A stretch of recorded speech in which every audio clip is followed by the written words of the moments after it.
Welcome to NTD Newsroom. I'm Don Ma. President Trump signs a series of executive orders today focusing on banking, investments, and college admissions transparency. We have the update. And as well, President Trump is scheduled to meet with Russia's Vladimir Putin and Ukraine's Volodymyr Zelensky in the coming days. What Putin now says about possible venues for the meeting. The FBI is now involved in the Texas redistricting standoff, responding to Senator John Cornyn's request to help track down Democratic lawmakers who fled the state. A U.S. senator is questioning tech giant Intel over its new CEO's ties to the Chinese Communist Party. More on the national security issues raised and a reaction from President Trump. President Trump's Treasury Secretary and Commerce Secretary are optimistic about the effects of tariffs, what they say the tariffs will bring to the U.S. A new NTD Canada film production exposes the Chinese Communist Party's handling of the COVID-19 outbreak in China. We talked to the director.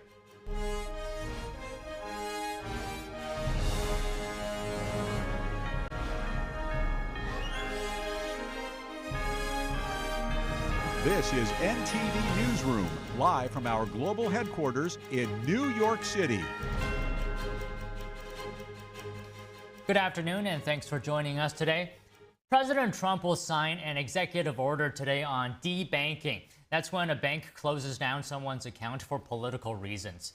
The White House has confirmed media reports on today's order.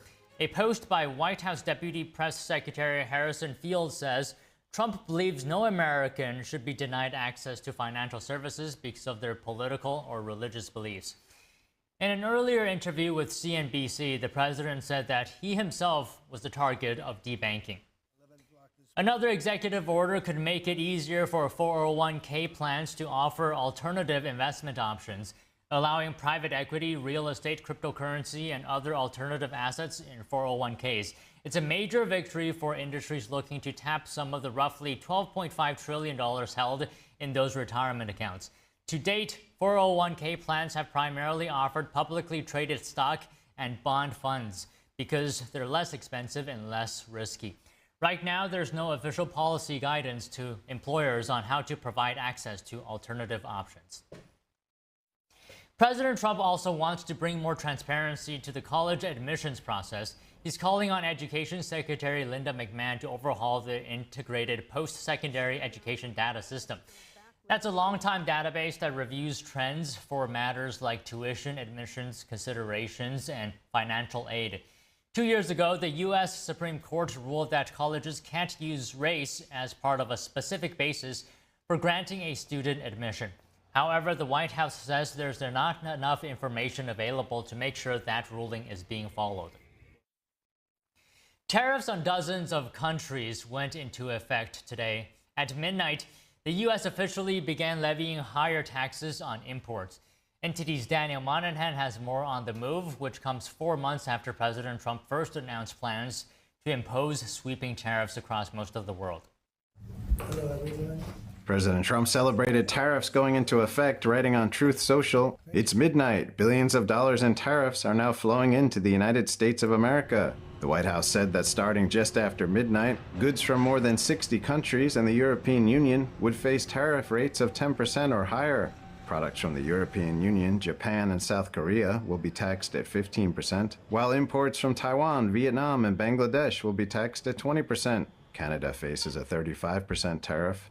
The countries facing the highest rates are Laos and Myanmar at 40% and Syria at 41%.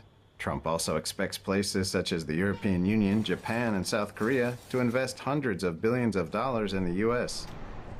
Semiconductor chips are also in the crosshairs of the Trump administration. President Trump said Wednesday the U.S. will impose a tariff of about 100% on semiconductor chips imported from countries not producing in America or planning to do so. But if you're building in the United States of America, there's no charge. The president says the trade moves his administration is making are making America an attractive destination. So a lot of countries, a lot of companies are leaving various other places and they're coming to the United States. It is not clear how many chips or from which country would be impacted by the new levy. Taiwanese chip contract manufacturer TSMC, which supplies most U.S. companies, has factories in the country, so its big customers such as NVIDIA are not likely to face increased tariff costs. Chips and semiconductors power the modern world. Their manufacturing is a field currently dominated by foreign nations and China, which controls much of the world's supply of rare earth metals. Increasing U.S. independence over their production is a bipartisan goal. Under the Biden administration, Congress passed the CHIPS and Science Act, which encouraged production of these components in the United States. The bill passed the Senate with the support of most Democrats and 17 Republicans. Commerce Secretary Howard Lutnick earlier this year said the goal is to ensure the United States has a strong industrial base for producing modern necessities, adding that it can't be beholden to foreign countries for fundamental needs. Daniel Monahan, NTD News. The Trump administration is optimistic about the effects of its tariffs. Here's Treasury Secretary Scott Bessent on MSNBC's Morning Joe earlier today. Well, we're seeing these very large commitments, both from governments and from corporates. Tim Cook was in the Oval yesterday. So we've got trillions and trillions of manufacturing that's going to come back, and we're going to see that over the next couple of years. Bessent points to Apple's latest commitment to invest $100 billion in domestic manufacturing. The secretary also says foreign manufacturers, not American consumers, will absorb the cost of tariffs. Meanwhile, Commerce Secretary Howard Lutnick says he expects the U.S. to rake in $50 billion a month in tariff revenue. He appeared on Fox Business saying all sorts of additional tariff money will be coming into the U.S. President Trump is expected to separately meet with Russia's Vladimir Putin and Ukraine's Volodymyr Zelensky soon. Putin now says his meeting with Trump could take place in the Middle East. NTD's international correspondent Arian Pasdar has the latest. There's a good chance that there will be a meeting very soon. President Trump on Wednesday evening touting a possible meeting with Russian President Vladimir Putin. The announcement came after a U.S. envoy had successful talks with Putin on Wednesday. Trump previously said Putin was just tackling him along, not actually seeking peace. The president makes clear that he doesn't know yet if the situation has changed by now. Can't answer the question yet. I'll tell you in a matter of weeks, maybe less. Also on Wednesday, Putin said his meeting with Trump could take place in the Middle East. We have a lot of friends who are ready to help us organize such an event. Here is one of them, the President of the United Arab Emirates. He added that he doesn't rule out meeting with Zelensky as well, but according to the Russian leader, it's still too early for that. Meanwhile, Zelensky says European allies must be involved in the peace process, posting, quote, "The war is happening in Europe and Ukraine is an integral part of Europe. We are already in negotiations on EU accession. Therefore, Europe must be a participant in the relevant process." Zelensky also says that Russia seems to be more inclined to make a peace deal after recent efforts by the U.S. Arian Pasdar, NTD News. The White House today pushed back on the idea that a meeting location is secured. Senator Tom Cotton is seeking information from Intel, a tech giant backed by billions in government funds. The concerns are over the company's new CEO and his ties to the Chinese Communist Party. President Trump has weighed in. NTD's Melina Weisskopf reports. U.S.-based tech giant Intel appointed a new CEO back in March by the name of Tan Lit-bu. Tan holds leadership positions and has investments in Chinese firms that are linked to the Chinese Communist Party's military. Senator Tom Cotton, in a letter to Intel, raised national security concerns about the implications of these relationships and asked Intel if they required their new CEO to leave those leadership positions and divest from those CCP entities. Senator Cotton also pointed out that Intel received a large U.S. federal grant, $8 billion from the CHIPS and Science Act that was passed a few years ago. Cotton says that since they received such a heavy level of taxpayer dollars, they are subject to a higher level of scrutiny. The new Intel CEO also used to work for Cadence, a company that last week pled guilty to illegally selling and transferring technology to CCP entities. One such entity is described as a restricted PRC military university involved in the deployment of supercomputers with applications for military and nuclear explosive simulations. Now, Tan was serving as the CEO at Cadence at the time when the company was involved in these illegal activities. So for obvious reasons, Cotton is concerned about what that means for sensitive technology that's developed at Intel currently, funded by U.S. tax dollars. Cotton also asked Intel if they knew that the DOJ was investigating this issue when they appointed Tan as their CEO. Trump also commented on the issue, saying that the CEO of Intel is highly conflicted and must resign immediately. There's no other solution to this problem. Intel responded with a statement to the Epoch Times saying that they will address the questions raised by the senator, and Cotton gave them until August 15th to do so. Reporting from Washington, D.C., Melina Weisskopf, NTD News. And joining us now to discuss is Allison Huynh, Silicon Valley entrepreneur, managing partner at Allo Ventures. So Allison, good afternoon. Thanks for joining us. What is your feeling here? Do you think Intel will have to find a new CEO? Absolutely, they do. There's a conflict of interest. National security is the #1 concern we have when it comes to manufacturing. Intel, NVIDIA, TSMC, Apple, they're making very strategic computer equipment and chips. We need to have those companies and those manufacturers to be completely loyal to the United States in case of what God knows what will happen. And I just want to point out, Tan was the CEO of Cadence Design Systems during the time it illegally sent chip design tools to a Chinese military university. I mean, with that in mind, do you think it's difficult? How difficult is it for the U.S. government to fully control who gets their hands on advanced American technology? Is it difficult? Is it possible? Yes, it starts at the very top. We have to communicate what our values and priorities are. President Trump is playing 3D chess against politicians, liberal politicians in the U.S. that's playing checkers.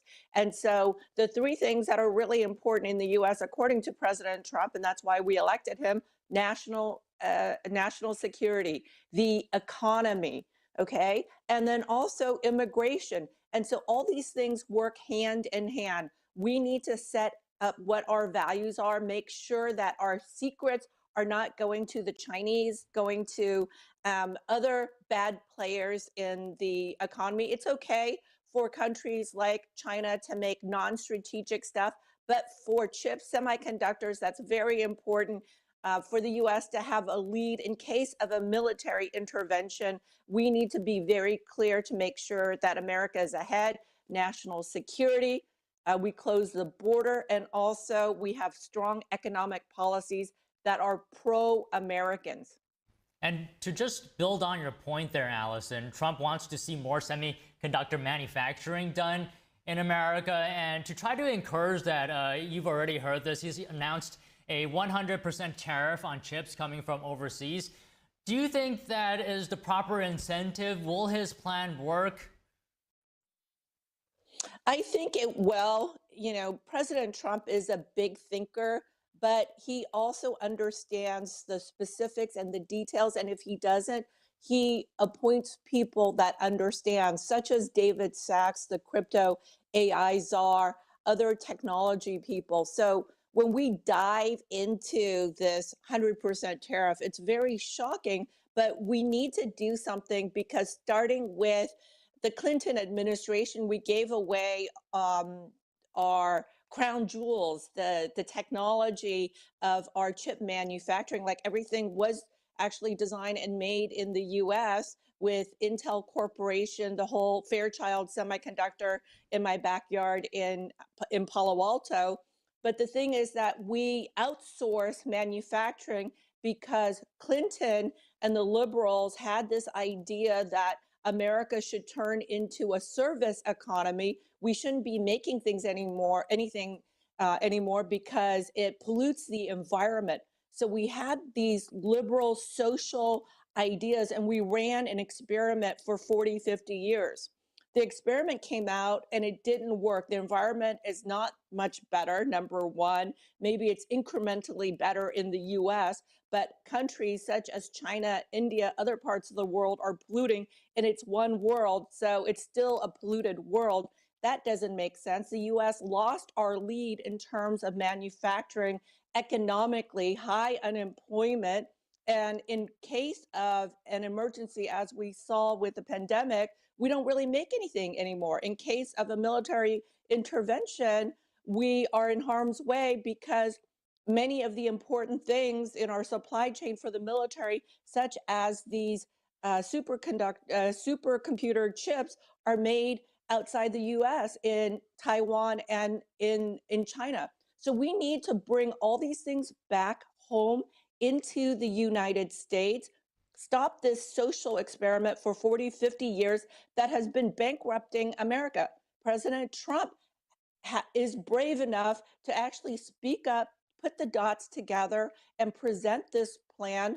Yes, it is a very bold plan, but now we need to get into the nitty-gritty details. We need to lower some of the environmental regulation that will allow for TSMC, for Samsung, for many of these American companies, as well as the foreign companies, to be able to build factories in the US. We need to get into those specific details, and he has appointed very business-friendly regulators, Lee Zeldin, for example, many others who understand business, how the environmental regulation affects it or negatively impact it for the last 40, 50 years, basically shutting down American manufacturing.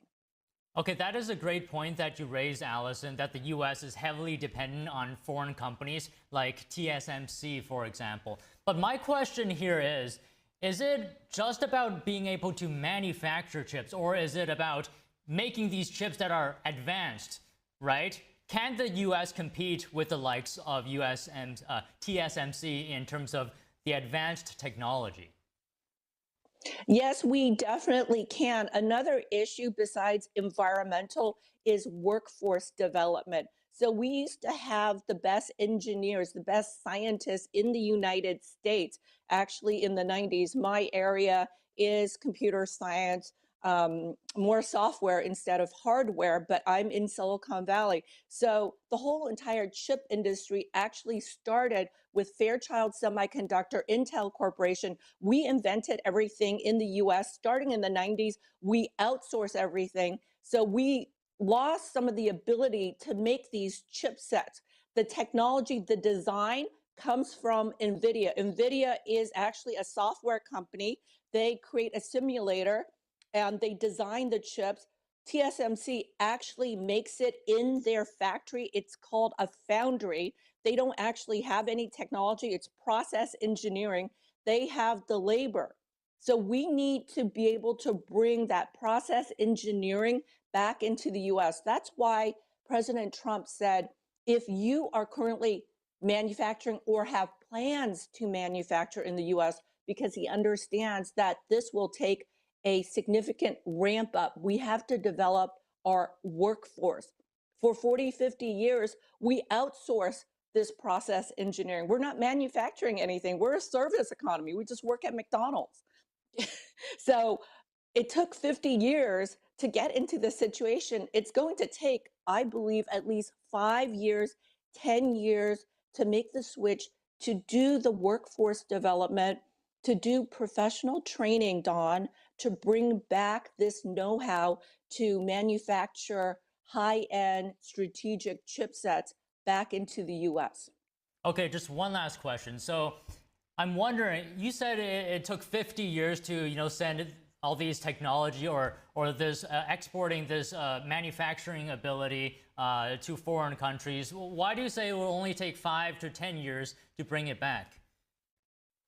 Well, because things change, right? So when we started the semiconductor industry, many years ago, and in the 90s, it was all done by hand. Now it's mostly automated with some help from people. So we're down to, I believe, 3 nanometers. That's not done by hand anymore, like it was done at Intel Corporation back in the 90s. Now it's mostly automated, but we still need the process engineering. We don't really know how to do that in the US. We're bringing TSMC. They need to bring in their managers. I do believe that they can then train people here in the US, people who are just graduating from college or even high school, to learn how to do this process engineering. Again, that's not my area of expertise. Mine is software, but I do understand some aspects of the hardware, and because of the automation and because of the AI, I do believe instead of 50 years, we can train our workforce in 5 to 10 years. That is a realistic time frame. Okay, Allison, very enlightening conversation. Thank you so much. Thank you, Don. Coming up, the Army honored a group of soldiers for their heroism in stopping a gunman at Fort Stewart yesterday, and an update on the condition of the 5 soldiers injured in the shooting after the break.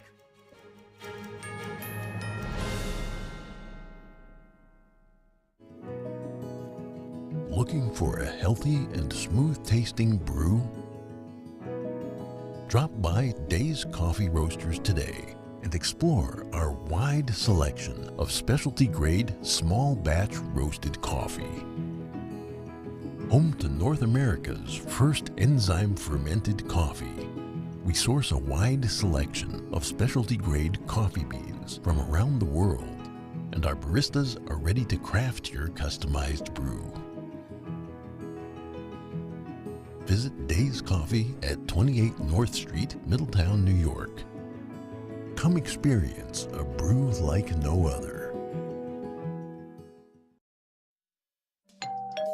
Hi, I'm Ty Pennington, here for Choice Home Warranty. They protect my home from expensive repairs, and they can do the same for you. No matter if it's your refrigerator, plumbing, or more than 20 other home systems and appliances, Choice Home Warranty has saved millions of homeowners a whole lot of money. For a low monthly fee, you get their nationwide network of trusted local technicians with plans that cover repairs and replacements done quickly and the right way. No more headaches searching for technicians. No more budget-breaking chaos. Just a peace of mind of having Choice Home Warranty at your service. Call Choice Home Warranty now and save big with their special offer of your first month free and free limited roof coverage. Call now. Call Choice Home Warranty for your free personalized quote and to get your first month free. Call in the next 5 minutes, and as our special offer, you'll receive free limited roof coverage. Call now to lock in your rate and save big. Call 800-210-6422. 800-210-6422. Amazing grace, how sweet the sound that saved a wretch like me.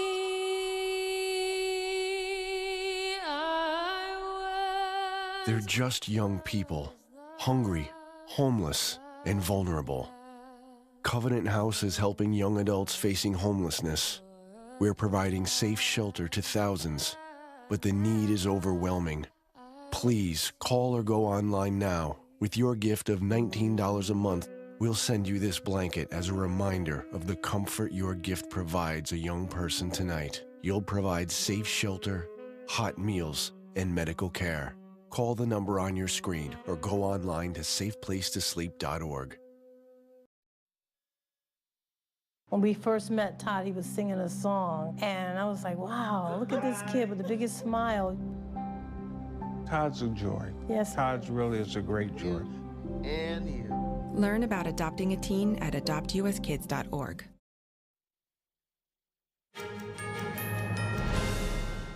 The suspect accused in the shooting deaths of 2 Israeli embassy staffers could face the death penalty. Today, U.S. Attorney for the District of Columbia, Jeanine Pirro, told reporters that the indictment includes hate crime charges. He demonstrated this hatred through his words, death to Israel, and his violent actions against Iran and Sarah and their co-workers from the Israeli embassy. He also posted one of his postings on social media, please, please, please, God, please, vaporize every Israeli. Elias Rodriguez is accused of killing Yaron Lischinski and Sarah Lynn Milgram outside a museum in Washington, D.C. in May. Pirro called Rodriguez's actions, quote, especially heinous and cruel and depraved. Pirro told reporters that the prosecution was considering the death penalty, but the decision is ultimately up to Attorney General Pam Bondi. This begins the statutory process and whether to seek the death penalty. This is a weighty decision. It takes time.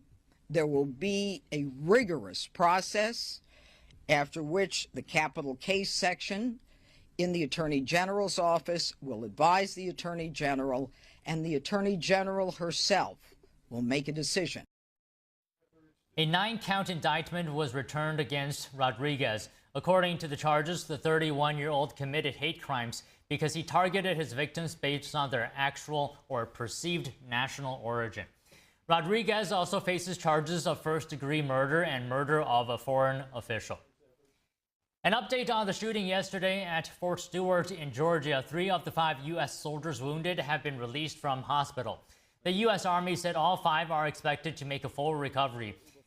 Army Secretary Daniel Driscoll awarded medals to soldiers who reacted to the shooting yesterday. He praised the first actions and heroism by fellow soldiers who subdued the shooter and treated the injured.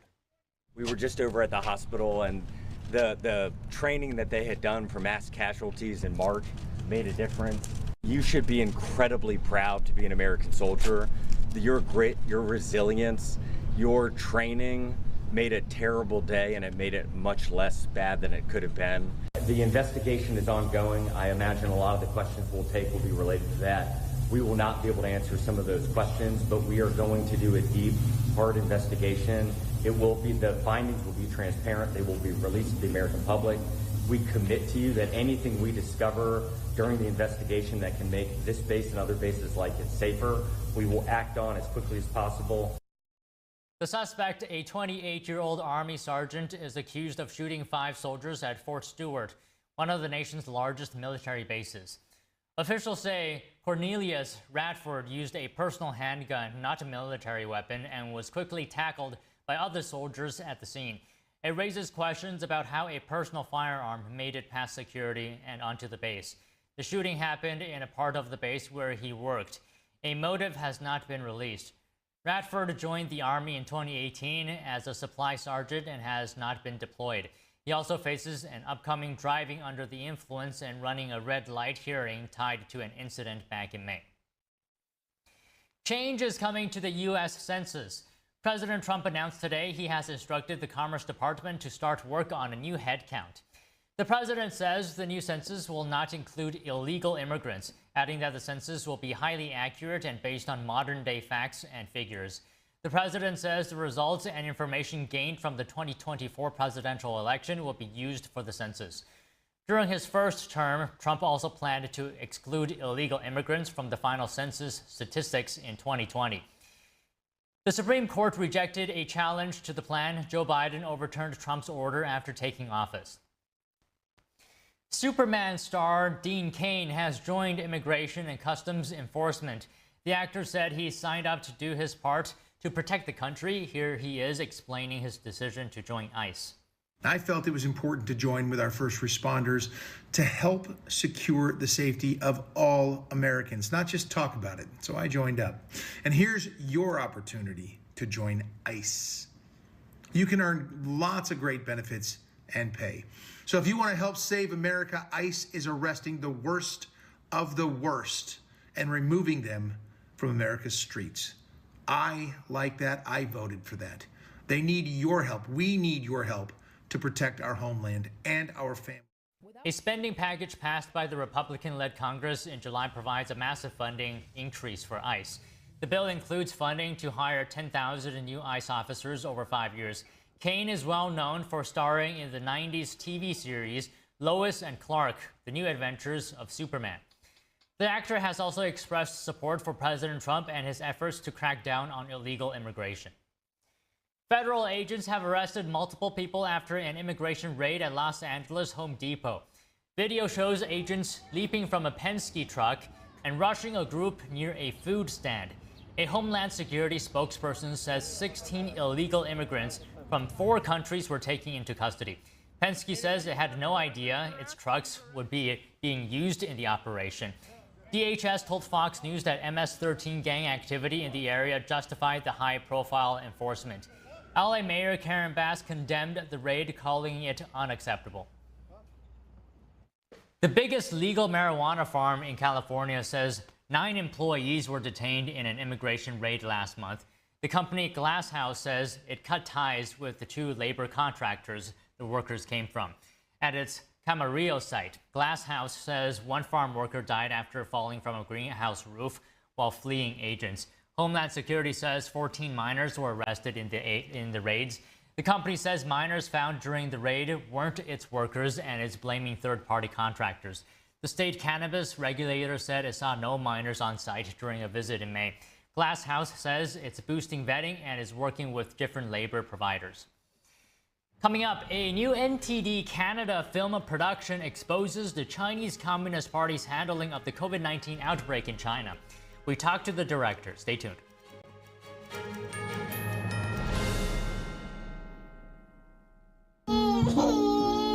We said we'd never give in to a meltdown. Okay.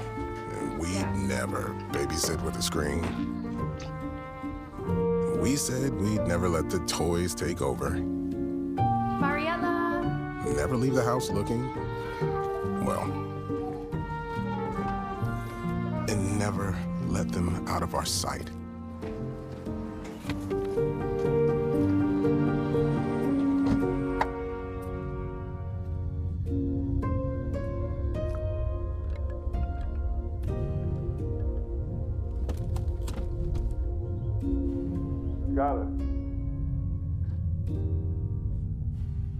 Skylar, come here. Cars get hot fast, and kids can be at risk. Before you leave the car, always stop, look, lock. Being a cowboy, I don't know anything different from when I was 3 or 4 years old. I did tough things. I thought everybody needed to do tough things, and if you didn't, I didn't have time for it. I had a very successful career at a very young age, and life was fast. I was preparing physically. I wasn't doing anything mentally on the inside. And then I got hurt. I wanted to be better as a person. And I really dug into mental health.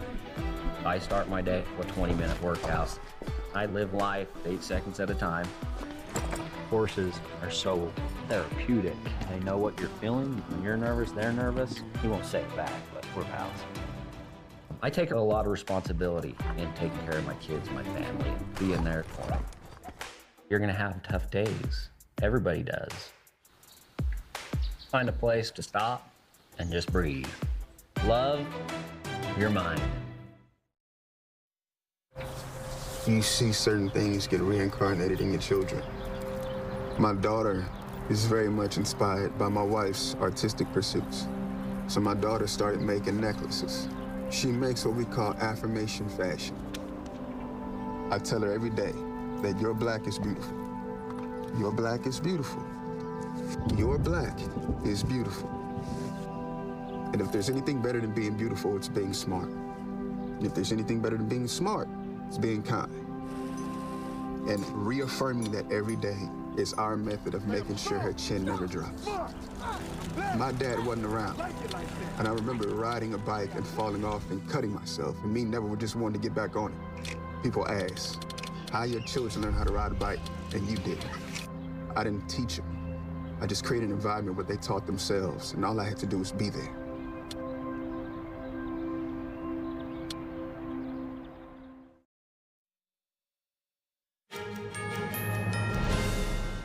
A new NTD Canada film production inspired by true events. It exposes how the Chinese Communist Party handled the COVID-19 pandemic. The Unrestricted War is a political thriller set in the early days of the coronavirus outbreak in China. And joining us now to discuss the film is director Yan Ma. And good afternoon to you, Yan. Thank you for joining us today. So the film touches on the silencing of whistleblowers, the control of science, information, and media. So can you tell us a bit more about this movie? Yeah, so the film is inspired by the COVID pandemic, and we mainly focus on the very beginning of the outbreak. So we wanted to really reflect on what happened, what all started, how the public was manipulated and how information was censored at the very beginning, and eventually turned this local public health crisis into a global pandemic. Right, it's inspired by real events. How closely did you follow those real events? We closely studied what happened in the first 30 days, 30 days to 40 days at the beginning of the pandemic. And we studied the case of the whistleblower and a few related events, including the scientist, the Chinese scientist was arrested in Canada P4 lab for stealing viral samples and some commercial espionage activities. So I think what you're referring I think what you were referring to is the heart of the film follows Dr. Jim Conrad, right? He's a regular person caught in something very much bigger than him. What do you think makes this story so powerful? Well, I mean, like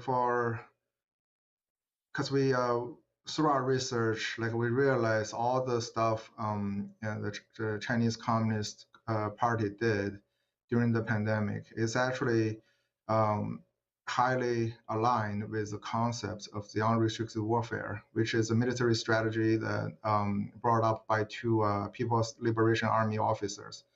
So they basically encourage China to use all means necessary to defeat their enemy, rather than just focusing on traditional military power. So that's why we feel like this nowadays in our world, everything is so closely connected to China. So we think it's a very important message to share, this strategy they're using. Okay, speaking of the strategy here, what truths does this film expose about the CCP, perhaps, about the pandemic? Well, like like I mentioned, we focus on the very beginning. So we showed how the CCP authority in the beginning, they cover up, they arrested the whistleblower of the pandemic, and they made him confessed on TV. And then later on, when they actually locked all the Chinese flights and opened all the international flights.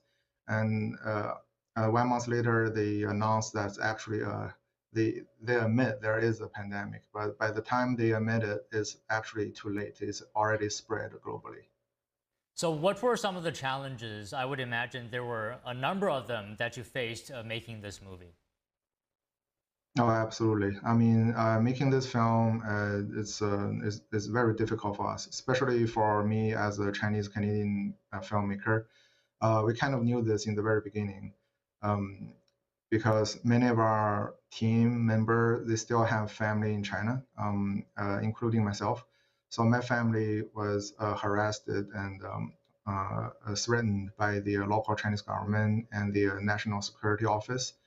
And one of my immediate, one of my family members actually, the income got cut off by the local government officials when I first started the project.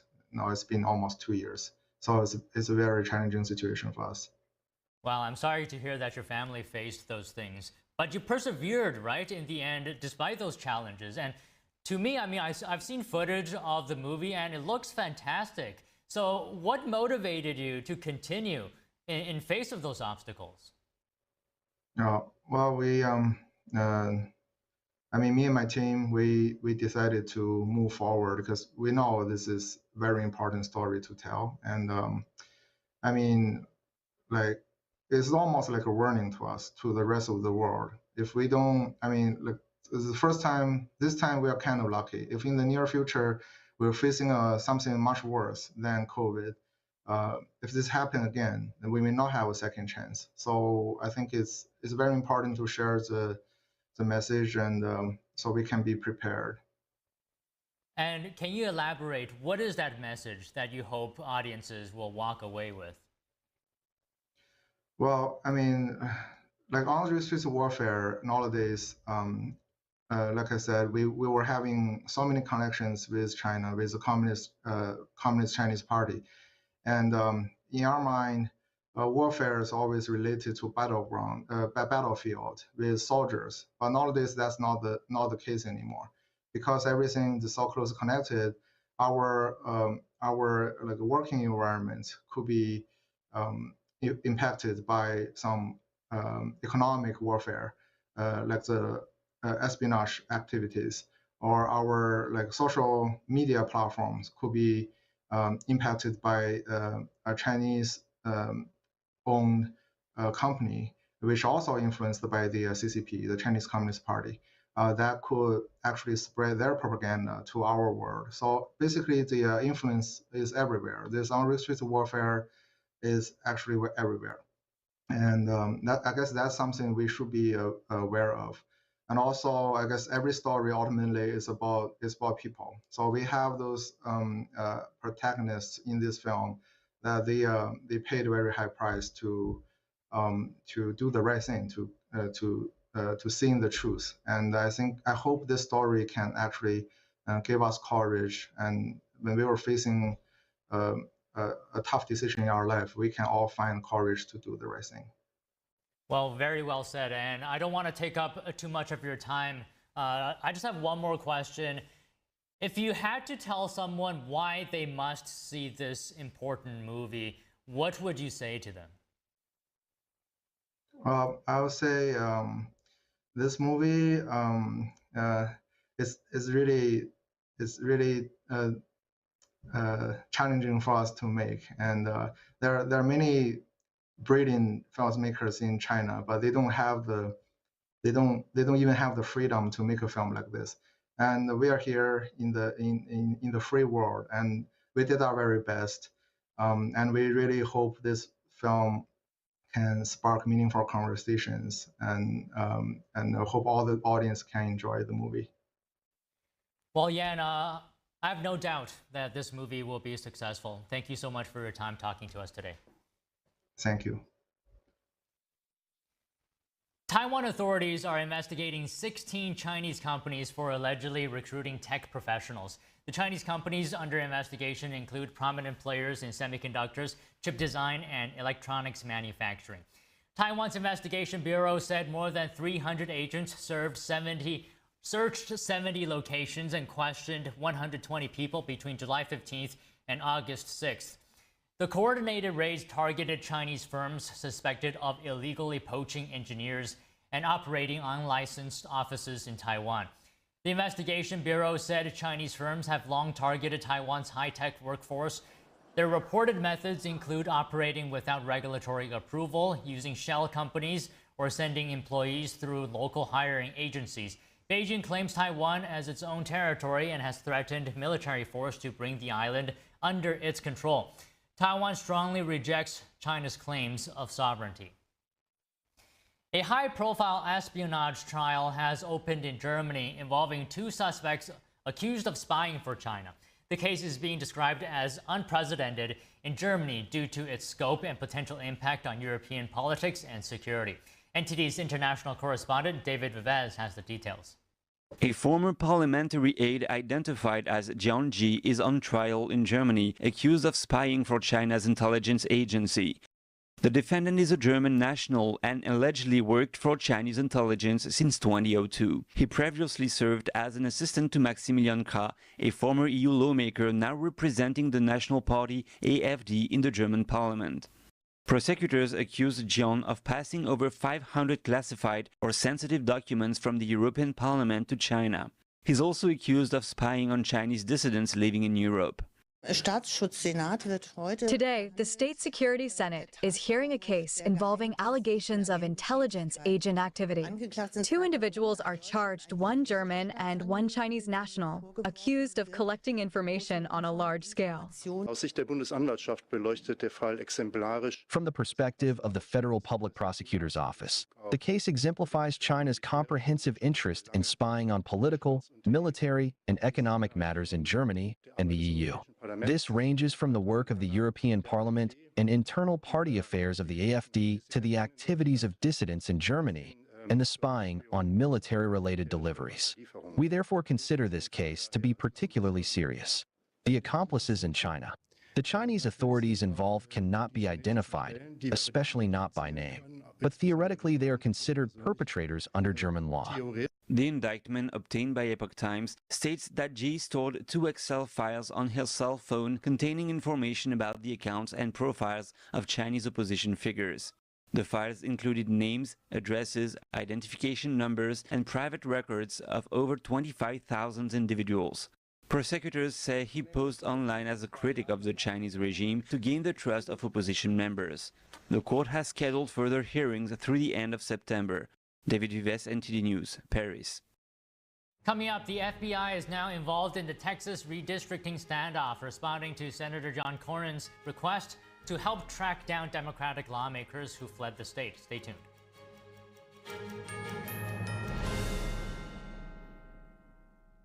I go by Jackie. I'm 44 years old. I had 3 kids at the time and single mother. I was working 60 hours a week, still couldn't pay the bills. I'd skip meals so that they could eat. It's been hard because one thing falls into place, 10 things fall out of place. You know, I just can't do this alone and make it work. 1 in 5 kids face hunger in America, and food costs are rising.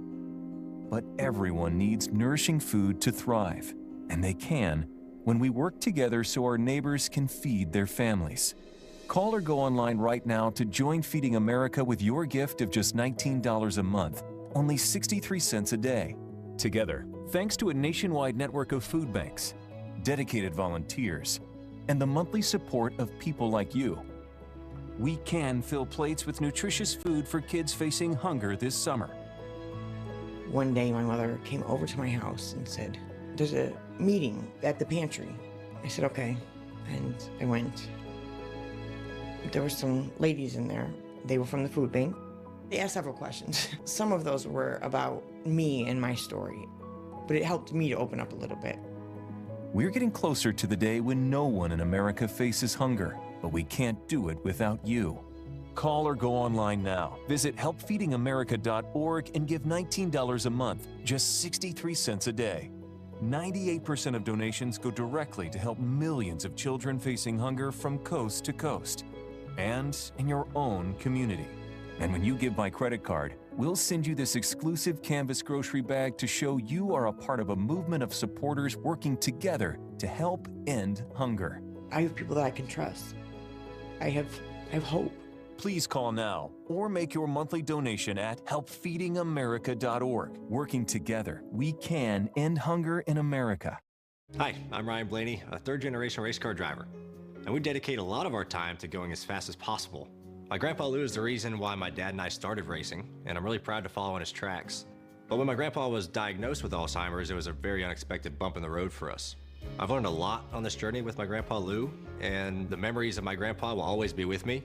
And in our family, we're used to getting involved, and I encourage you to do the same, especially when it comes to caring for your loved ones. When I think about Alzheimer's and the impact it had on my family, I recognize that losing a race isn't such a bad day after all.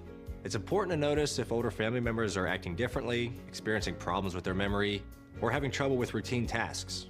Talking about Alzheimer's can be really tough, but if you notice something, have a conversation with your loved one. Encourage them to see a doctor or offer to go with them. Early detection of Alzheimer's can give your family time to explore support services, make a plan for the future, and access available treatments. If you or your family are noticing changes, it could be Alzheimer's. Talk about seeing a doctor together.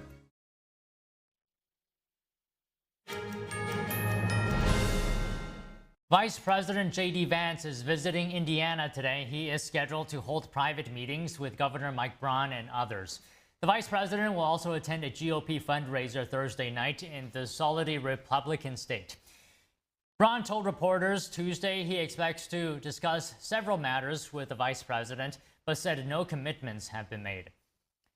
Indiana is taking center stage in the latest political battle. Redistricting will be on the agenda as Vice President J.D. Vance meets with Governor Braun. Braun would have to call a special session if he chooses to start the redistricting process, but lawmakers have the sole power to draw up new maps. Indiana is staunchly Republican, but opponents of any redistricting attempts are planning to make their objections known today. Protests and a new conference by the 2 Democratic members of the state's congressional delegation are scheduled. The latest on the Texas redistricting battle, Senator John Cornyn says the FBI has responded to his request for the agency to help arrest the Texas Democrats who fled the state. The senator posted, "Thank you, Director Patel, for your swift response and action." He didn't give details on what exactly FBI Director Kash Patel said in his response. The FBI has not yet given a public statement on the issue. Earlier this week, the U.S. Senator for Texas asked for federal law enforcement to help Texas authorities to locate and arrest Democrat state lawmakers who fled the state. The absence is stonewalling Republicans' attempts to approve new congressional districts. The new map could give the GOP a better chance to flip Democrat seats. Texas Rangers are now investigating whether those Democrats are violating bribery laws, soliciting funds to pay for their illegal, or rather legal, fines. The chair of the Texas House Democratic Caucus criticized the suggestion of bribery. How does American dependence on China make us more vulnerable, and how can we mitigate the risk? Joseph Sella, principal of the Pontifex Group, sat down with NTD's Steve Lance yesterday to discuss these developments. Sella is also the former U.S. ambassador to Fiji and other Pacific Island nations. Ambassador Joseph Sella, thanks so much for joining us. Thanks for the opportunity, Steve. Great to be with you. It's really great to have you, Ambassador. You have a lot of experience in the South Pacific, in that region.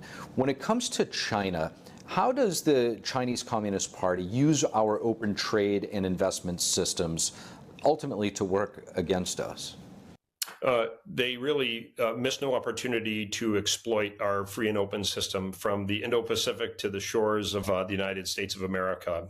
And no matter the sector or strata, I saw it firsthand when in Fiji. I've seen it on the front lines here in Michigan in any number of ways.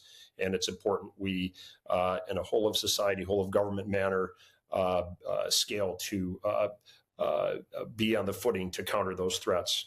What are some of your biggest concerns in terms of examples of our own dependence on China and how it can actually make our country more vulnerable? Sure, Steve. I think you can look at a couple of very contemporaneous instances. I think you look at the critical minerals supply chain. President Trump and Secretary Hegseth recognize it and move boldly and swiftly to engage in the partial acquisition of MP Materials in California so that we could have our supply chain bolstered for these instances that have military applications, because you do not want to be overly dependent on China or any other rogue regime during a time of war or other unrest. And to that point, talk to us, if you could, a little bit about the CCP's Belt and Road Initiative and really their focus on those critical minerals in Africa over the past couple of decades. Most of the time, while we were sort of caught up and tied up with the war on terror and not able to give Africa as much attention.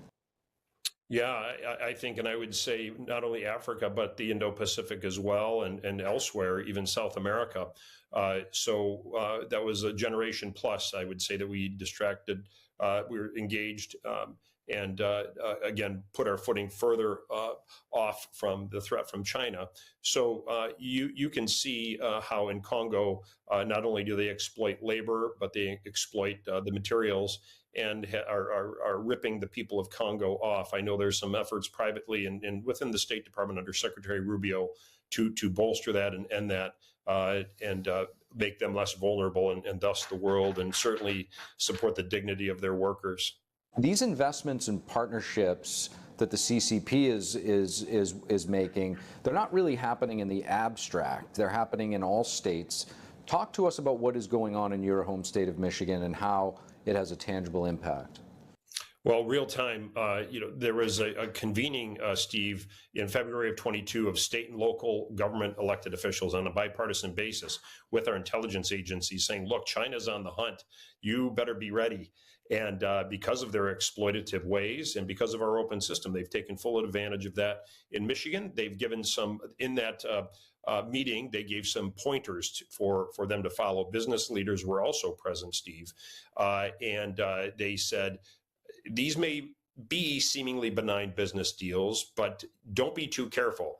You must exercise strict scrutiny, due diligence, operate transparently, make sure that these deals have integrity. And in Michigan, Governor Whitmer and others on the state and local and county level economic development agencies did exactly the opposite, to bring in very high-risk deals with two China-based, Chinese Communist Party-tied companies, Goshen and Cattle, to manufacture EV batteries and systems. They flaunted these warnings to our peril, and one is in greater jeopardy than the other, but it is a textbook example of a subnational incursion, and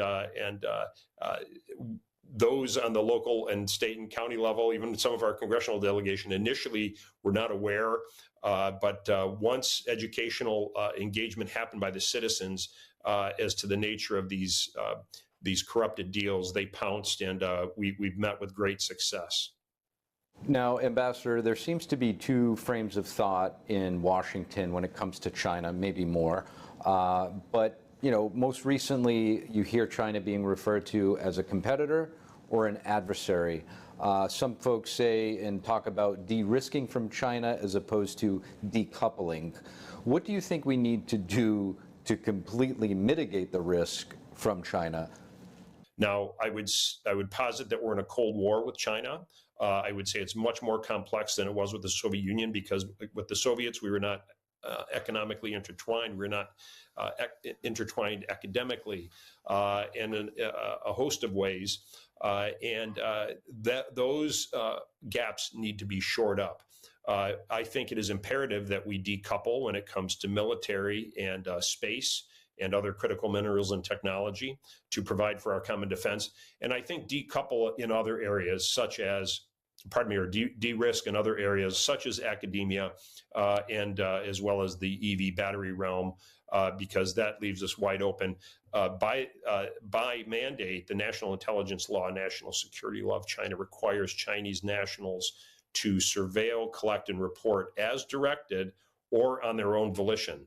So when they're a part of these deals or they're present in academia, they can do much, and they have here in Michigan, whether it's the University of Michigan, scholars smuggling in biological agents, or some graduate students that spied on Camp Grayling during live fire military exercises when Taiwanese troops were present. So it is high time for us to scale. I'm happy to see what FBI Director Kash Patel has done, and Secretary of Defense Hegseth, President Trump, to engage on these known threats. A lot of very important points that you just made there. Former Ambassador Joseph Sella, really appreciate your perspective. Thanks for the opportunity to share with you, Steve. Coming up, a helicopter with 2 people on board has crashed into a barge in the Mississippi River in Illinois. We have that and more after the break.